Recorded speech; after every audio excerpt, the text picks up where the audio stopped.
So Barcelona അവസാന നിമിഷം winning goal, അതായത് എക്സ്ട്രാ ടൈമിൽ ഒരു അരാഹുവിൻ്റെ ഒരു വിന്നിങ് ഗോളോടുകൂടി ബാഴ്സലോണ 2-1 എന്നുള്ളൊരു സ്കോറിന് ജിറോണയെ പരാജയപ്പെടുത്തി. സംഭവം ഇത് ബാഴ്സലോണയുടെ ഹോം മാച്ചാണ്. ബാഴ്സലോണയുടെ ഓഡിയൻസിൻ്റെ മുന്നിലാണ് കളിക്കുന്നത്. ജിറോണ ഫസ്റ്റ് ഹാഫിലൊക്കെ നല്ല പോലെ ത്രട്ടം ചെയ്തിട്ടുണ്ട് ബാഴ്സലോണയുടെ ഡിഫൻസിനെ. ബാഴ്സലോണയുടെ മിഡ്ഫീൽഡിൽ നിന്നും അല്ലെങ്കിൽ ബാഴ്സലോണയുടെ ഡിഫൻസിൽ നിന്നും വന്ന കുറേ മിസ്റ്റേക്സ് ഉണ്ട്. അതൊരു ഫാക്റ്റാണ്. അത് എങ്ങനെയാണ് അവർ മറികടക്കുക എന്നുള്ളത് അറിയില്ല. കാരണം ഇനി നെക്സ്റ്റ് ലാലിഗയിൽ അവർക്ക് കളിക്കാനുള്ളത് ആരേറ്റാ? റയൽ മാഡ്രിഡിനേറ്റ്. എൽ ക്ലാസിക്കോയാണ് അവർക്ക് വരാനുള്ളത്. ഇങ്ങനത്തെ പുവർ സില്ലി മിസ്റ്റേക്സ് കൊണ്ട് റയൽ മാഡ്രിഡിൻ്റെ അടുത്ത് ചെന്ന് കഴിഞ്ഞാൽ അവരെടുത്തിട്ട് പണിയും. അത് ചാൻസ് വളരെ കൂടുതലാണ്. ഇത് ജിറോണ ആയതുകൊണ്ട് മാത്രമാണ് അവർക്കത് പ്രോപ്പറായിട്ട് യൂസ് ചെയ്യാൻ പറ്റാതിരുന്നത്. അവരുടെ അൺലക്കിയും കൂടെ. കാരണം കുറച്ച് 1-2 ഷോട്ട് അവരുടെ പോസ്റ്റുമ്പോൾ തട്ടിപ്പോയി. പിന്നെ അവർക്ക് ഫിനിഷിങ് ക്യാപ്പബിലിറ്റി ഇല്ലാത്തതുകൊണ്ട് ബാഴ്സലോണയുടെ ഓപ്പോസിറ്റ് വരുന്നവർക്കൊന്നും ഫിനിഷിങ് ക്യാപ്പബിലിറ്റി കുറവാട്ടോ. ഓക്കെ, ഇപ്പോൾ PSG-ക്കെതിരെ നമ്മൾ എടുക്കുകയാണെന്നുണ്ടെങ്കിൽ അവരുടെ ഒരു ദമ്പലെ പിന്നെ ദസേരെ ദുവെ കൊരച്കേരി ഒരു 3 പേരില്ലായിരുന്നു. അപ്പോൾ ഫിനിഷിങ് ക്യാപ്പബിലിറ്റി കുറവായിരുന്നു. പിന്നെ അതുപോലെ തന്നെ മറ്റേ സെവിയ്യക്കെതിരെ 4-1 എന്നുള്ളൊരു സ്കോറിന് ആ ഒരു മാച്ച് പരാജയപ്പെട്ടെങ്കിലും ആ ഒരു മാച്ച് കണ്ടവർക്കറിയാം. ഫസ്റ്റ് ഹാഫിലൊക്കെ സെവിയ്യക്ക് കിട്ടിയ ഒരു ചാൻസ്, അതിലൊരു ഇസാക്ക് എന്ന് പറഞ്ഞൊരു പ്ലെയർ ഉണ്ടായിരുന്നു. ആ പ്ലെയറിന് എത്ര ചാൻസാണ് കിട്ടിയത്. അവന് 4ാമത്തെ ചാൻസായിട്ടാവും ഗോളാക്കിയത്.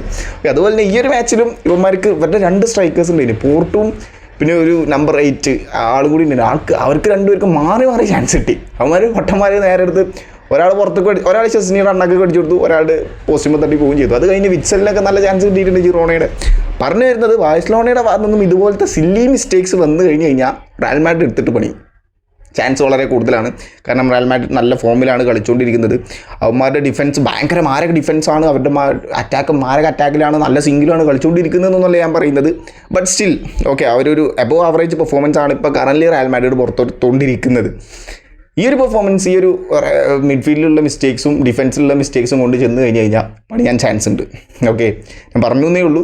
കഴിഞ്ഞ സീസണിൽ നമുക്കറിയാം ബാഴ്സലോണ എടുത്തിട്ട് കൊട്ടിയിട്ടുണ്ട് 4 തവണ റയൽ മാഡ്രിഡിനെ. അപ്പോൾ അവർക്ക് അതിൻ്റേതായുള്ള റിവെഞ്ച് തീർക്കാനുണ്ട് ബാഴ്സലോണയ്ക്കെതിരെ. നടക്കാൻ കുറേ ഉണ്ട്. അടുത്തത് എൽ ക്ലാസിക്കോയാണ്. 26-ാം തീയതിയാണ് മാച്ചുള്ളത്. എല്ലാവരും വെയിറ്റ് ചെയ്തുകൊണ്ടിരിക്കുകയാണ്. സാന്റിയാഗോ ബെർണാബിയിലാണ് ഒരു മാച്ചുള്ളത്.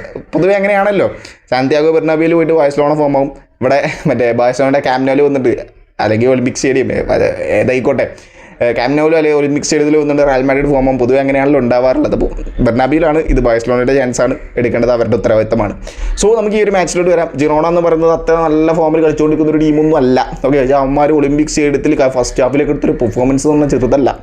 ബാഴ്സലോണ ഞാൻ പറഞ്ഞു, അവർ ഹാൻസി ഫ്ലിക്ക് ഇറക്കി വിട്ടൊരു ടീം എന്ന് പറയുന്നത് goalkeeper Szczesny, Eric Garcia, പിന്നെ അതുപോലെ തന്നെ ബാക്കിൽ കുബാർസി, ലെഫ്റ്റിൽ നമ്മുടെ ബാൾഡയും റൈറ്റിൽ കൂണ്ടയും, പിന്നെ കസാഡോയും, പിന്നെ നമ്മുടെ പെഡ്രിയുമാണ് മിഡ്ഫീൽഡിൽ ഉണ്ടായിരുന്നത്.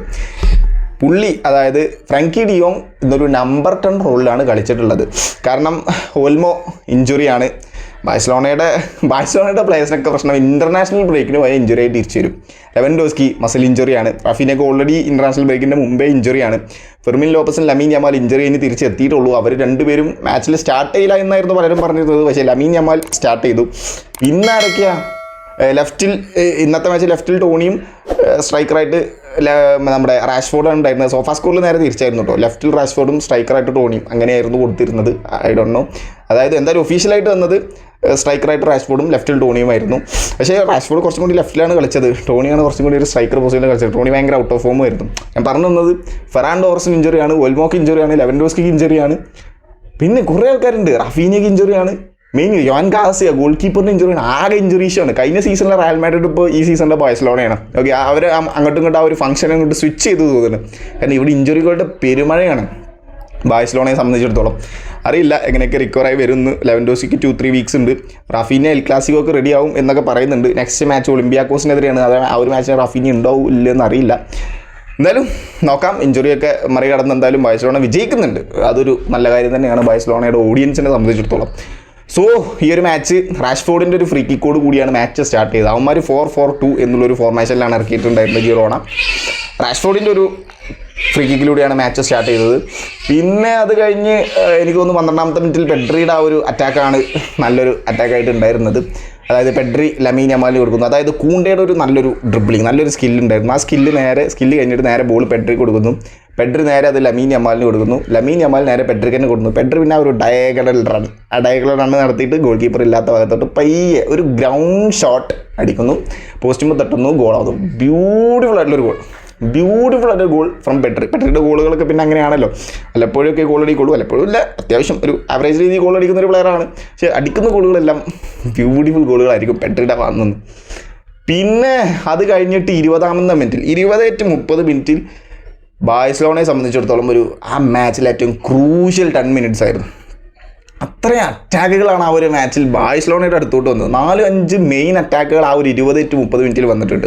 ഫസ്റ്റ് 20ാമത്തെ മിനിറ്റിൽ ഒരു കോർണർ കിക്ക് ജിറോണക്ക് കിട്ടുന്നു. കോർണർ കിക്ക് എടുക്കുന്നു. ജിറോണയുടെ ഒരു ഡിഫൻഡറിൻ്റെ ദേഹത്ത് തട്ടിയാണ്ട് പുള്ളി ഹെഡ് ചെയ്ത് വിറ്റ്സാൽ എന്ന് പറഞ്ഞിട്ടുള്ള പ്ലെയറിന് കൊടുക്കുന്നു. വിറ്റ്സാൽ അത് ബ്യൂട്ടിഫുൾ ബൈസിക്കിൾ കിക്കിലൂടെ ഷെസ്നിയെ ബീറ്റ് ചെയ്ത് ഗോളാവുന്നു. മറ്റേ പെഡ്രി അടിച്ചതുപോലെ തന്നെ പയ്യെ അടിച്ചത്, പക്ഷേ ബൈസിക്കിൾ കിക്കാണ്, പയ്യെ അടിച്ച് ആ ഒരു പോസ്റ്റുമ്പോൾ തട്ടി ഉള്ളിലേക്ക് പോയി, ഗോളായി. 1-1 ഉള്ളൊരു സ്കോറായിട്ട് മാറി. ജിറോണ ലെവൽ ചെയ്തു. ഓക്കെ, അത് കഴിഞ്ഞിട്ട് മോനെ ജിറോണക്ക് കിട്ടിയ ചാൻസ് ആദ്യം ഞാൻ പറയണോ, കൂണ്ടേൻ്റെ കയ്യിൽ നിന്നൊരു ബോൾ മിസ്സാവുന്നു. ഓക്കെ, ആ ഒരു ബോൾ മിസ്സായി. അത് ഇവരുടെ, അതായത് ജിറോണയുടെ നമ്പർ 8 എടുക്കുന്നു. പുള്ളി നേരെ 19ാം നമ്പറിന് കൊടുക്കുന്നു. ഒരു ത്രൂ ബോൾ, ഫ്രീ ബോളാണ്. ഷെസ്നി മാത്രമേ മുമ്പിലുള്ളൂ, വേറെ ആരുമില്ല. ഓക്കെ, ഡിഫൻസൊക്കെ സ്പ്ലിറ്റായി പോയി, കാരണം അത്രയും അടുത്തുനിന്നാണ് കൂണ്ടെ ആ ബോൾ കളഞ്ഞത്. ആ 19ാം നമ്പറിന് കൊടുക്കുന്നു. പുള്ളി നേരെ ഷെസ്നിയുടെ അണ്ണാക്കിലോട്ട് കൊടുക്കുന്നു. ഓക്കെ, അത് ഗോളായില്ല, അവന്മാരുടെ മിസ്റ്റേക്ക്. അത് കഴിഞ്ഞിട്ട് പെഡ്രിയുടെ കയ്യിൽ നിന്നും ഒരു ബോൾ മിസ്സാവുന്നു. ഓക്കെ, പെഡ്രിയുടെ കയ്യിൽ നിന്നും ഒരു ബോൾ മിസ്സാവുന്നു. അതായത് നമ്മുടെ ജിറോണയുടെ നമ്പർ 19 ആരൊരാൾ പുള്ളിയുടെ കയ്യിൽ കിട്ടുന്നു. അത് നേരെ നമ്പർ 8 കൊടുക്കുന്നു. 8 കൊടുത്ത് പുള്ളി നേരെ കൊണ്ടുപോയി ഷെസ്നി മാത്രമുള്ളോട്ട് മുമ്പിൽ. ഓഫ് സൈഡ് ട്രാപ്പൊക്കെ പൊളിച്ചു, ഹൈലൈനിൽ ഇറങ്ങിയില്ല. ഷെസ്നിയുടെ മുന്നിലോട്ട് പോകുന്നു. പുള്ളി ഒരു ഷോട്ട് എടുക്കുന്നു, പോസ്റ്റുമ്പോൾ തട്ടും, പുറത്ത് പോകുന്നു. ഇത് 2 ബിഗ് ചാൻസ്. അവന്മാർ ഇത് രണ്ടും ഗോളാക്കിയെന്നുണ്ടെങ്കിൽ ബാഴ്സലോണയുടെ കോൺഫിഡൻസ് തന്നെ ചിലപ്പോൾ മേ ബി പോയേനെ. ഓക്കെ, കാരണം അവരുടെ മിസ്റ്റേക്ക്, കൂണ്ടയുടെയും പെഡ്രിയുടെയും മിസ്റ്റേക്കിൽ നിന്നാണ് ആ ഒരു ഗോൾ ജിറോണക്ക് കിട്ടിയത്. പക്ഷേ അവന്മാർക്ക് അത് മുതലെടുക്കാൻ പറ്റിയില്ല. ഇങ്ങനത്തെ മിസ്റ്റേക്കും കൊണ്ടൊന്നും റയൽ മാഡ്രിഡിൻ്റെയും അത്ലറ്റിക്കോ മാഡ്രിഡിൻ്റെയും ചാമ്പ്യൻസ് ലീഗിൽ ഒരു ടീമിൻ്റെ അടുത്തൊന്നും ചെല്ലരുത് കേട്ടോ. ചെന്നാൽ പോയി. ബിഗ് ടീംസിനെതിരെ എങ്ങനത്തെ ചാൻസും കൊണ്ട് ചെന്നാൽ മൂഞ്ചി, വേറെ ഒന്നും പറയാനില്ല. ഓക്കെ, അത്രയും സില്ലി മിസ്റ്റേക്ക് ആയിരുന്നു, ചൈൽഡിഷ് മിസ്റ്റേക്ക് നമ്മളൊക്കെ പറയില്ലേ, അതുപോലത്തെ ഒരു മിസ്റ്റേക്ക്. അങ്ങനെ 2 ബിഗ് ചാൻസ് കഴിഞ്ഞു. അത് കഴിഞ്ഞിട്ടും പിന്നെ എനിക്ക് തോന്നുന്നു വിറ്റ്സാലിന് നല്ലൊരു ചാൻസ് കിട്ടിയിരുന്നു. അദ്ദേഹം ഒരു ഷോട്ട് എടുത്തു, പക്ഷേ പുറത്തേക്കാണ് അടിച്ചത്. കുറേ ചാൻസ് കിട്ടിയിരുന്നു. അത് കഴിഞ്ഞിട്ടായിരുന്നു മോനെ റാഷ്ഫോർഡ് ഒരു ഫ്രീ കിക്ക് വിൻ ചെയ്തു. റാഷ്ഫോർഡ് തന്നെ ആ ഒരു ഷോട്ട് എടുത്തു. എന്നാ ഒരു ഫ്രീ കിക്ക്, പവറിലൊരു ഷോട്ട്. അതാണ് ഞാൻ തുടക്കം പറഞ്ഞത്. റാഷ്ഫോർഡിൻ്റെ ഫ്രീ കിക്കിലൂടെയാണ് മാച്ച് സ്റ്റാർട്ട് ചെയ്തത്. അത് കഴിഞ്ഞും 29-30 മിനിറ്റിൽ വരെ റാഷ്ഫോർഡിൻ്റെ ഒരു ഫ്രീ കിക്ക്, പവർഫുൾ ഷോട്ട്, പക്ഷേ ബാർമ തട്ടി അതങ്ങനെ പുറത്തേക്ക് പോയി. അത് ഗോളായിരുന്നെങ്കിൽ അടിപൊളിയായേനെ. ഓക്കെ, അതും അങ്ങനെ അറ്റാക്കായിട്ട് കഴിയുന്നു. പിന്നെ അത് കഴിഞ്ഞിട്ട് എനിക്ക് തോന്നുന്നു ഫസ്റ്റ് ഹാഫ് നല്ല കുറേ അറ്റാക്കുകൾ ഉണ്ടായിരുന്നു. ഓക്കെ, ബാഴ്സലോണയുടെ ടോണി അവിടെ ഒന്ന് ഔട്ട് ഓഫ് ഫോമായി. ഫ്രങ്കി ഡിയോങ്ങിന് രണ്ടും ചെയ്യേണ്ട അവസ്ഥയായി, അറ്റാക്കും ചെയ്യേണ്ട അവസ്ഥയായി, ഡിഫൻസും ചെയ്യേണ്ട അവസ്ഥയായി. കസൈഡോ എത്രത്തോളമാണെന്ന് ഞാൻ പറയണ്ടല്ലോ. അദ്ദേഹത്തിൻ്റെ പെഡ്രി അത്യാവശ്യം കുഴപ്പമില്ലാത്ത ഫോമിൽ കളിച്ചു, അത് നല്ല ഫോം തന്നെ കളിച്ചു. ഇന്നത്തെ മാച്ചിൽ MVP അദ്ദേഹമാണ്. പക്ഷേ എന്നെ സംബന്ധിച്ചിടത്തോളം പെഡ്രി അല്ല എന്നതൊരു MVP എന്നെ സംബന്ധിച്ചിടത്തോളം. ഓക്കെ, ഫ്രങ്കി ഡിയോങ്ങിനെ സംബന്ധിച്ചിടത്തോളം രണ്ടും ചെയ്യേണ്ടൊരു അവസരം വന്നു ഫസ്റ്റ് ഹാഫിൽ. പക്ഷേ അത് ഔട്ട് ഓഫ് കൺട്രോളായി. അതാണ് നമ്മൾ ആ ഒരു ജിറോണയുടെ കുറേ അറ്റാക്കുകൾ കണ്ടത്. ഓക്കെ, ബാഴ്സലോണയുടെ ഡിഫൻസിൽ നിന്നുമുള്ള മിസ്റ്റേക്സും കുറേ മാറ്റാനുണ്ട്. അങ്ങനെ 1-1 സ്കോറായിട്ട് മാറി. ഓക്കെ, ഫസ്റ്റ് ഹാഫ് അങ്ങനെ കഴിഞ്ഞു. പിന്നെ സെക്കൻഡ് ഹാഫിലോട്ട് വന്ന സമയത്ത് ടോണിയെ പിൻവലിച്ച് ഫെർമിൻ ലോപ്പസിനെ കൊണ്ടുവന്നു. ഓക്കെ, അപ്പോൾ ഫെർമിൻ ലോപ്പസിനെ കൊണ്ടുവന്നപ്പോൾ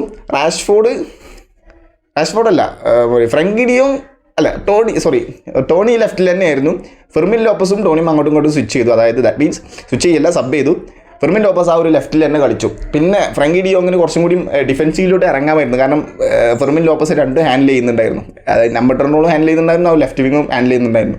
അവിടെ റാഷ്ഫോർഡ് ആണെന്നുണ്ടെങ്കിൽ സ്ട്രൈക്കറായിട്ട് ഹാൻഡിൽ ചെയ്യുന്നുണ്ടായിരുന്നു, ലെഫ്റ്റ് വിങ്ങായിട്ട് ഹാൻഡിൽ ചെയ്തിട്ടുണ്ടായിരുന്നു, 2 ഹാൻഡിൽ ചെയ്തിട്ടുണ്ടായിരുന്നു.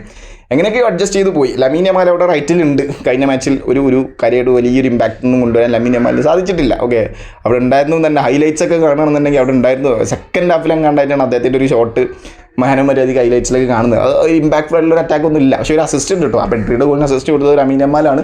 വലിയ ഇമ്പാക്ട് കഴിഞ്ഞ മാച്ചിൽ ലമീൻ യമാലിന് കൊണ്ടുവരാൻ സാധിച്ചിട്ടില്ല. അതുകൊണ്ട് തന്നെ 60ാമത്തെ മിനിറ്റ് ആയപ്പോൾ ലമീൻ യമാലിനെ മറ്റേ റൂണി ബർദാജിയെ കൊണ്ടുവന്നു. അത് ബാഴ്സലോണയെ സംബന്ധിച്ചിടത്തോളം നല്ലൊരു മൂവായിരുന്നു. ലമീൻ യമാലിനെക്കാട്ടിലും എന്തുകൊണ്ടും ബെറ്റർ ആ ഒരു റൈറ്റ് വിങ്ങിൽ കഴിഞ്ഞ മാച്ചിൽ റൂണി ബർദാജി ആയിരുന്നു. ഓക്കെ, അങ്ങനെ റൂണി ബർദാജിൻ്റെ ഒരു ട്രിവാലയൊക്കെ ഉണ്ടായിരുന്നു റാഷ്ഫോർഡിന് കൊടുത്ത്. റാഷ്ഫോർഡിന് ഗോളാക്കാൻ സാധിച്ചില്ല. കുറേ ഷോട്ട് ഉണ്ടായിരുന്നു. ഫെർമിൻ ലോപ്പസിൻ്റെ ഒരു കിടിലം പവർഫുൾ ഷോട്ട് ഉണ്ടായിരുന്നു. അങ്ങനെയാണ് സെക്കൻഡ് ഹാഫ് സ്റ്റാർട്ട് ചെയ്തത്. പിന്നെ അത് കഴിഞ്ഞ് ഫെർമിൻ ലോപ്പസിൻ്റെ ഷോട്ട് ഉണ്ടായിരുന്നു. ഇപ്പന്മാർക്ക് ജിറോണൊക്കെ പിന്നെയും ചാൻസ് ഉണ്ടായിരുന്നു. അവർ നല്ലപോലെ ചാൻസ് ക്രിയേറ്റ് ചെയ്യുന്നുണ്ട്, പക്ഷെ ഒന്നും ഫിനിഷ് ചെയ്യുന്നില്ല. ഓക്കെ, ഒരു ബോളൊക്കെ ഉണ്ടായിരുന്നു. അപ്പോൾ മറ്റേ നല്ലൊരു ടിക്കിറ്റാക്ക പോലൊരു കളി, ഒരു അങ്ങോട്ടും ഇങ്ങോട്ടും ക്രോസ് ചെയ്ത് കണ്ടുകളൊക്കെ ഒരു അറ്റാക്കൊക്കെ ഉണ്ടായിരുന്നു. അതൊക്കെ നല്ല കളിയായിരുന്നു. പക്ഷെ അവന്മാർക്കൊന്നും സ്കോർ ചെയ്യാൻ പറ്റിയില്ല. കൂണ്ടെ ഒന്ന് സേവ് ചെയ്ത് കളഞ്ഞു. അങ്ങനെ കുറേ അറ്റാക്കുകളൊക്കെ ഉണ്ടായിരുന്നു. പിന്നെയാണ് മറ്റേ കൈസാഡോനെ മാറ്റി റൊണാൾഡോ അരാഹുവിനെ കൊണ്ടുവരുന്നു. അരാഹുവ ഒരു അറ്റാക്കിംഗ് മോഡിലായിരുന്നു അദ്ദേഹം കളിച്ചത്, ഡിഫെൻസീവ് മോഡിലല്ല കളിച്ചത്. അതുകൊണ്ട് തന്നെ അദ്ദേഹത്തിൻ്റെ കുറേ അറ്റാക്കുകളൊക്കെ ഉണ്ടായിരുന്നു, ഒരു ചെറിയ അറ്റാക്കിംഗ് ട്രൈകളൊക്കെ ഉണ്ടായിരുന്നു. അപ്പോഴാണ് നമ്മുടെ കുബാർസി ഒരു എക്സ്ട്രാ ടൈമൊക്കെ ആയ സമയത്ത്, അതിൻ്റെ മുമ്പ് വേറൊരു കാര്യം പറയാനുണ്ട്. മറ്റേ ഹൻസി ഫ്ലിക്കിന് 2 യെല്ലോ കാർഡ് ഇട്ട് റെഡ് കാർഡ് ഇട്ട് അദ്ദേഹം പുറത്തുപോയി. 90ാമത്തെ മിനിറ്റ് എക്സ്ട്രാ മിനിറ്റിൽ എന്തോ ഒരു ഫൗൾ കൊടുത്തതിന് യെല്ലോ കാർഡ് ജിറോണയുടെ പ്ലെയറിന് കൊടുത്തില്ല. അതിന് ആൻജബ്ലിക്ക് കടന്ന് ശബ്ദം ഉണ്ടാക്കി, എന്തോ പറഞ്ഞു തോന്നുന്നു, എനിക്ക് കറക്റ്റ് അറിയില്ല, എന്താ പറഞ്ഞതൊന്നും എനിക്കറിയില്ല. എന്തായാലും റഫറി 2ാമത്തെ യെല്ലോ കാർഡ് കൊടുത്ത് റെഡ് കാർഡ് കൊടുത്ത് പുറത്തിരിക്കാൻ പറഞ്ഞു. നെക്സ്റ്റ് ലാലിഗ മാച്ചുള്ളത് എൽ ക്ലാസിക്കോക്കെതിരെയാണ്. അവിടെ റയൽ മാഡ്രിഡിൻ്റെ ബാഴ്സലോണയ്ക്ക് നല്ല പണി കിട്ടും. കാരണം ഹൻസി ഫ്ലിക്ക് ഗ്രൗണ്ടിൽ ഉണ്ടാവണം, ടാക്ടിക്സ് പ്രോപ്പറായിട്ട് പറഞ്ഞു കൊടുക്കണം, അല്ലെങ്കിൽ പണി പോളും. ഓക്കെ, ഇപ്പോൾ കഴിഞ്ഞ ലാസ്റ്റ് ചെൽസിയുടെ മാച്ചിലൊക്കെ നമ്മൾ കണ്ടു, മറ്റേ റീസ് ജെയിംസിന് മറ്റേ പേപ്പറിലൊക്കെ എഴുതി കൊടുത്ത് എസ്തവാവിൻ്റെ കയ്യിൽ.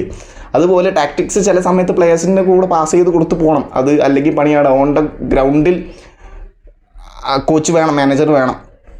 അതും റയൽ മാഡ്രിഡ് പോലത്തെ ഒരു ടീമിനെതിരെ എൽ ക്ലാസിക്കോയിൽ ഓഫ് കോഴ്സ് വേണം. പക്ഷേ അൺഫോർച്ചുനേറ്റ്ലി ഇല്ല. അത് ഇനി ഹാൻസി ഫ്ലിക്ക് എങ്ങനെ ഹാൻഡിൽ ചെയ്യും, അദ്ദേഹത്തിൻ്റെ അസിസ്റ്റൻറ്റുമാരെ വെച്ച് എങ്ങനെ ഹാൻഡിൽ ചെയ്യും എന്നുള്ളതൊരു ചോദ്യം തന്നെയാണ്, നമുക്കറിയില്ല എന്തായാലും. സോ അത് കഴിഞ്ഞിട്ടാണ് കുബാർസിയിൽ നിന്നും ഒരു ബോൾ റൂണി ബർദാജി കൊടുക്കുന്നു. റൂണി ബർദാജി വളരെ ഒരു ഫ്രങ്കി ഡിയോങ്ങിന് ഒരു കിടിലം ബോൾ കൊടുക്കുന്നു, കിടിലം പാസ് കൊടുക്കുന്നു. ഫ്രങ്കി ഡിയോങ് അതാ ഒരു റൈറ്റിൽ നിന്ന് ക്രോസ് ചെയ്ത് നമ്മുടെ റൊണാൾഡോ അരാഹുവൊക്കെ കൊടുക്കുന്നു. അരാഹു ഒരു ബോൾ ടച്ച് ചെയ്യുന്നു, അപ്പുറത്തെ സൈഡിലോട്ട് ആ ലെഫ്റ്റ് സൈഡിലോട്ട് പയ്യെ അത് പോകുന്നു, ഗോളാവുന്നു. അപ്പോഴാണ് പിന്നെയാണ് നമ്മൾ ആ ഒരു ഷർട്ട് ഊരിയുള്ള ഒരു സെലിബ്രേഷൻ നമ്മൾ കണ്ടത്. അങ്ങനെ ബാഴ്സലോണ ലാസ്റ്റ് മിനിറ്റിൽ തിരിച്ചു വന്നു. ഓക്കെ, ജിറോണയെ പോലൊരു ടീമിനെതിരെ അവസാന നിമിഷമാണ് അവർക്ക് തിരിച്ചു വരേണ്ടി വന്നത്. ഓക്കെ, അതും അവരുടെ ഹോം സ്റ്റേഡിയത്തിൽ, ബാഴ്സലോണയുടെ ഹോം സ്റ്റേഡിയത്തിൽ, ഒളിമ്പിക് സ്റ്റേഡിയത്തിൽ, അവരുടെ കാണികളുടെ മുന്നിൽ. പക്ഷേ ഓഫ് കോഴ്സ് അത് ബാഴ്സലോണയുടെ ഓഡിയൻസിനെ സംബന്ധിച്ചിടത്തോളം അവസാന നിമിഷം ഒരു എനർജി ഉണ്ടാക്കിയ സംഭവം തന്നെയാണ്. സെക്കൻഡ് ഹാഫിൽ കളിച്ചത് മൊത്തം ബാഴ്സയാണ്, പക്ഷേ ഫസ്റ്റ് ഹാഫിൽ ജിറോണയായിരുന്നു. അത് ആ ഒരു ഫെർമിൻ ലോപ്പസിൻ്റെ ആ ഒരു ചേഞ്ചും റൂണി ബർദാജിയുടെ ആ ഒരു ചേഞ്ചും ടീമിനെ നല്ലപോലെ എഫക്റ്റ് ചെയ്തു സെക്കൻഡ് ഹാഫിൽ. അത് അവർക്ക് നല്ലൊരു അഡ്വാൻറ്റേജ് ആയി, അവരത് യൂസ് ചെയ്യുകയും ചെയ്തു. ഓക്കെ, ജിറോണ യൂസ് ചെയ്യാനായിട്ടാണ് ഫസ്റ്റ് ഹാഫിൽ അവർക്ക് നല്ല ചാൻസുകൾ കിട്ടിയിരുന്നു, അവർ യൂസ് ചെയ്തില്ല, മണ്ടന്മാരായി. സോ ബാഴ്സലോണ അത് യൂസ് ചെയ്തു. അവസാനം ആ ഒരു റൊണാൾഡോ അരാഹോൻ്റെ ഗോളൊക്കെ വന്ന സമയത്ത് നമ്മൾ കണ്ടതാണ് ജിറോണയുടെ പ്ലേയേഴ്സ് അവരെല്ലാവരും തലയെ കൈവച്ച് അവിടെ വീണു. കാരണം മാക്സിമം ഡിഫെൻഡ് ചെയ്യാൻ നോക്കി. ആ ഒരു പോയിന്റ് അവർക്ക് നേടിക്കഴിഞ്ഞ് കഴിഞ്ഞാൽ അവേ പോയിൻ്റാണ്, ഉപകാരം തന്നെയാണ് അവർക്ക്. പക്ഷേ കയ്യിൽ നിന്ന് പോയി. അവന്മാർ ഫസ്റ്റ് ഹാഫിൽ അത് യൂസ് ചെയ്യണമായിരുന്നു. എന്തായാലും ബാഴ്സലോണ വിജയിച്ചു. ഇപ്പോഴും ആ ഒരു സെക്കൻഡിൽ തന്നെയാണ്, ഐ തിങ്ക് ഇനി ഫസ്റ്റിലേ ആയോ എല്ലാം തന്നെയാണ് എൻ്റെ ഒരു നിഗമനം. സോ റയൽ മാഡ്രിഡ് അവിടെ ഉണ്ട്. നെക്സ്റ്റ് എൽ ക്ലാസിക്കോ ആണ്. ആ ഒരു എൽ ക്ലാസിക്കോ ആണ് തീരുമാനിക്കുക ആരാണ് ടേബിൾ ടോപ്പർ ആവുക എന്നുള്ളത്. സോ എല്ലാവരും വെയിറ്റിംഗ് ആണ്. ആ ഒരു എൽ ക്ലാസിക്കോ ആര് വിജയിക്കും. ലാസ്റ്റ് സീസണിലെ 4 പരാജയങ്ങൾക്ക് ശേഷം റയൽ മാഡ്രിഡ് തിരിച്ചടിക്കുമോ, അതോ ആ ഒരു വിന്നിങ് സ്ട്രീക്ക് ബാഴ്സലോണ കണ്ടിന്യൂ ചെയ്യുമോ ഇല്ലേ എന്നുള്ളത്. സോ ആരായിരിക്കും, ബാഴ്സലോണയോ റയൽ മാഡ്രിഡോ എൽ ക്ലാസിക്കോയിൽ വിജയിക്കുക? കമൻറ്റ് ബോക്സിൽ രേഖപ്പെടുത്തിക്കോ. എന്തായാലും നെക്സ്റ്റ് ബാഴ്സലോണയുടെ മാച്ച് ഒളിമ്പിയാക്കോസിനെതിരെയാണ് 21-ാം തീയതി. അത് ടൈറ്റ് ഷെഡ്യൂളാണ് ബാഴ്സലോണയെ സംബന്ധിച്ചിടത്തോളം. ഒരു മാച്ച് 18-ാം തീയതി കഴിഞ്ഞു, 3 ദിവസത്തിൻ്റെ ഉള്ളിൽ വീണ്ടും ഒരു മാച്ച്. അത് ഒളിമ്പിയാക്കോസിനെതിരെ ഹോമേ അവയെ എനിക്ക് പ്രോപ്പറായിട്ട് അറിയില്ല, നോക്കിയിട്ട് വേണേൽ പറയാം. സോ അത് കഴിഞ്ഞിട്ടാണ് പിന്നെ 26-ാം തീയതി എൽ ക്ലാസിക്കോ ഉള്ളത് ബെർണാബ്യൂവിൽ. സോ നമുക്ക് നോക്കാം. എന്തായാലും താങ്ക് യു സോ മച്ച്.